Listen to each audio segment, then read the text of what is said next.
I've dated 3 Japanese guys, real ones, not this one. It was full of emotions, from real life shōjo romance to absolutely stupid drama with tears. So watch this video to find out how it went for me. Hi, I'm Tori. On this channel I talk about my experience living in Japan, about traveling to Japan, about anime and manga. I already was talking about my experience working and studying in Japan, and today I decided to share with you how I dated 3 guys while I was living in Japan. So disclaimer, it all happened back in 2017-2018 when I was living and studying in Japanese language school. So maybe things has changed since that time, I don't know. And also it's not my generalization of dating in Japan, it's just my experiences. I think those stories were kind of funny and a little bit dramatic, so please don't take them too seriously, and also don't take them as a dating advice. I'm the last person you need to ask for a dating advice. You'll probably see soon why, so stick around till the end to discover my crazy dating life in Japan. My borderline shōjo romance with Ckkun. So I met my first date month before I started living in Japan. Let's call him Ckkun. And we met on a language learning app. I was practicing my Japanese there. I mentioned in my Japanese language school video that I already had about intermediate level of Japanese when I started going to a language school. One of the reasons was because I was practicing it with natives, including with the Ckkun, and we started to talk because we had a lot of in common. We both were working in SEO, we both were very common with online marketing, we shared a very similar taste in anime, and also we kinda had the same sense of humor. We joked a lot, it was very fun, especially again, I was doing it in Japanese. It was amazing feeling to understand that I can joke around in Japanese and the other person can understand that. So when I arrived to Japan, Ckkun was the one who suggested us to meet. After our first meeting, our shōjo romance step by step starting to grow. So we started going to dates, we went to mountains, we went to exhibitions, we watched some art together, we went to grab some food, we had so much fun. And then one of the moments, the serious moment, came in when he invited me to go together to Disney Sea. If you're not aware, inviting somewhere to Disneyland or Disney Sea is a very serious step. It's declaration that you want to, take a next step in your relationship, because both these parks, they associated with romance, couples, and I was sure that something is going to happen in the Disney Sea. But no, we just went and we had a lot of fun. It was super funny. I enjoyed it a lot. So after that date in Disney Sea, we went for a breakfast before my language school lessons. And so we had this breakfast, and then he saw me off to my school, and right about I was going away for my studies, he stopped me and he told me, "Tori no koto suki desu." So he confessed that he liked me and he wanted to date me, exactly, in shōjo romance, we had slow burn slow burn romance, and he did the kokuhaku, which means confession, and I was all down to it. I was "Oh, watashi mo Ckkun no koto suki desu." It was so cheesy, and for some time it went even up from this point until it went downhill. The romance didn't last for too long and it all ended very sadly, so keep watching to discover how badly this romance has ended. So from this part, I can give you only my perspective because I'm still not sure what happened. Basically, what was happening? We keep going on dates now as a couple, and usually it wasn't, anything forced. It was something like sometimes I suggested to go somewhere, sometimes he suggested to go somewhere. I was living in Tokyo, he was living somewhere in the countryside. It took him about 2 hours to get to Tokyo, so we didn't meet super often because it was like too much for him to take such a long train ride. And usually he was coming to Tokyo for some business, and that's why we couldn't sometimes met before my language school, like for breakfast, or sometimes we went somewhere for dinner. And we even went for a short trip to Kyoto, which also was connected to his business. He was reviewing hotels and write about those on his website, and was leaving there an affiliate link. So we went to one of those hotels he was doing a review for. We both were sharing who's doing what, and during the dates we didn't fight. Sometimes we can have like a disagreement, but we didn't fight. We were always joking around, we were always talking a lot. We could discuss his business projects because I understood the type of business he was doing. So from my perspective, everything was totally fine, until it wasn't. Our last date and last time I saw Ckkun, everything was fine. Again, I think we had a small disagreement on something, nothing groundbreaking, but we had something we didn't agree on. And he started, to mumble like, oh, how can I reach out to you? How can I deliver this message I'm having to you? And I was like, what's happening? Do you want to sit down in the nearest park and to talk about it? And he was, yeah, let's sit down and talk. And he started crying, like bawling, like, and that was very unexpected and very strong reaction, like out of blue, he was just starting crying. And I was like, what's going on? So he started telling me that he hated dating. He hates dating. It's so mendokusai, which means bothersome.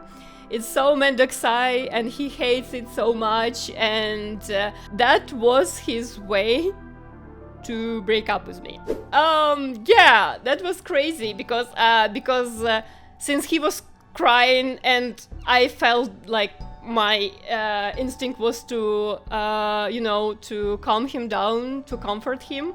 We separated after that, and that's it. I blocked him because I was very emotional, of course, because it was crazy. Also, in 2018, I didn't know that I had ADHD, and I didn't know what rejection dysphoria is. And I experienced it in the worst way. It was probably, till that day, the worst rejection dysphoria I had. I will put definition of it somewhere. Till that day, I still have no idea what happened to him. Maybe my next dating story can explain some stuff. Maybe something was happening.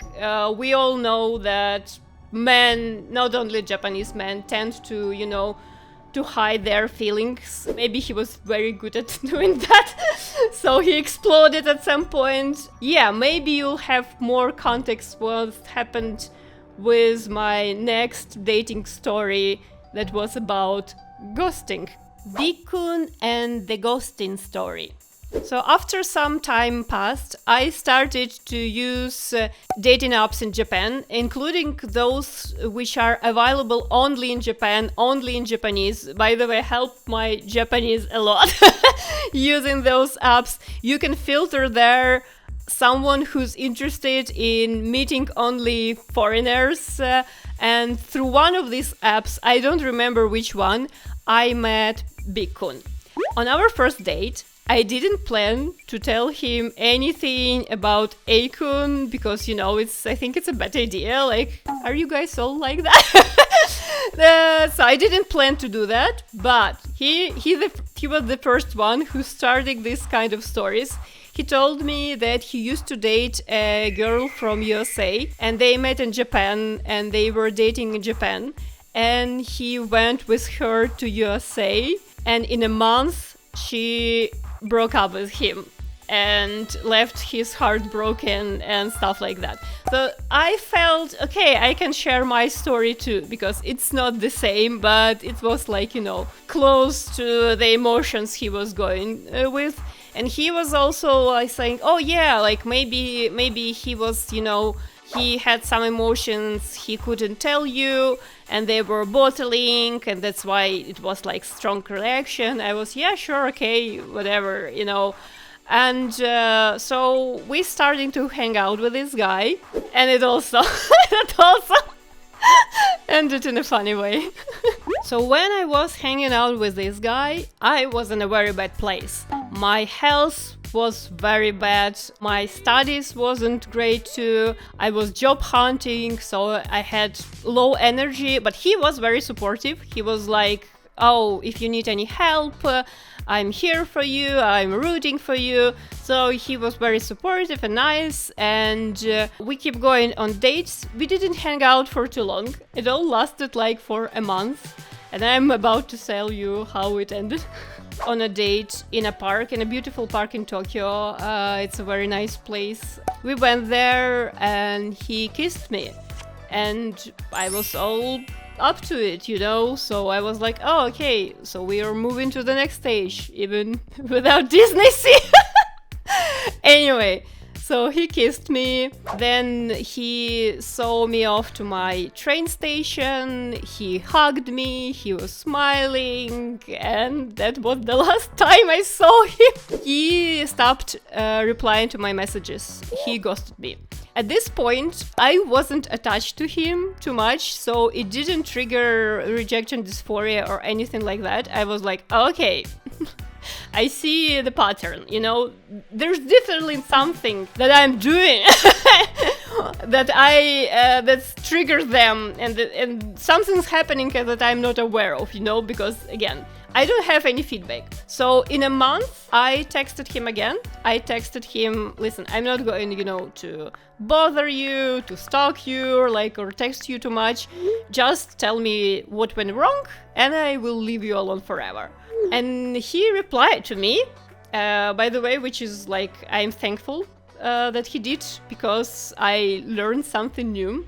He said that whenever we are going on a date, and when he paid for my coffee or for my food, he didn't feel that I was grateful enough.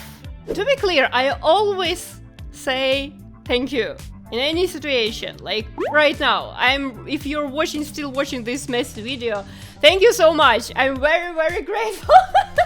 I'm very, very grateful. I appreciate it a lot. So what I learned, I actually talked to some of my friends who also dated Japanese guys, and they all told me, oh, yeah, it's actually a thing. You just saying thank you so much, I appreciate it a lot, is not enough.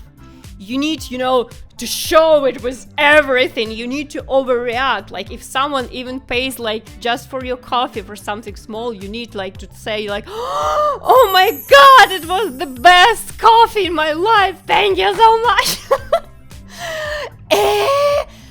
マジやばい、美味しい、なんていうか神様, you need to be crazy showing this appreciation. This is something I learned. I didn't know about it, okay? I don't know if it's still a thing. Overall, when you speak Japanese and talk to Japanese people, you need to be a little bit over the top all the time. You probably noticed it, and that's something I used to. But I didn't know the gratitude should be always insanely crazy. I learned something, and we're going from here to the next story, last story of my messy dating life in Japan. Ckkun and Chill story. The last guy I dated in Japan was pretty chill. There's not going to be any drama, but there's still going to be funny stories. Please don't skip this part, it's not going to be boring. The reason why this relationship was so chill, probably because it was just very casual. We didn't have the Disney Sea level of commitment, you know, fucking Disney Sea. Oh my god. We met on a dating app, Japanese dating app. I talked about it before.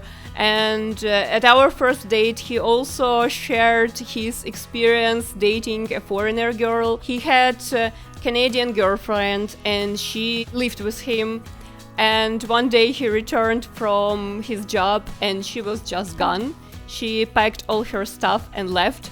The only thing she left behind was her one shoe, and he even showed me a picture of that shoe on our first date. And I was like, oh, that's funny. And he said like, oh, she's like Cinderella, you know? Maybe he was looking for his Cinderella, I don't know.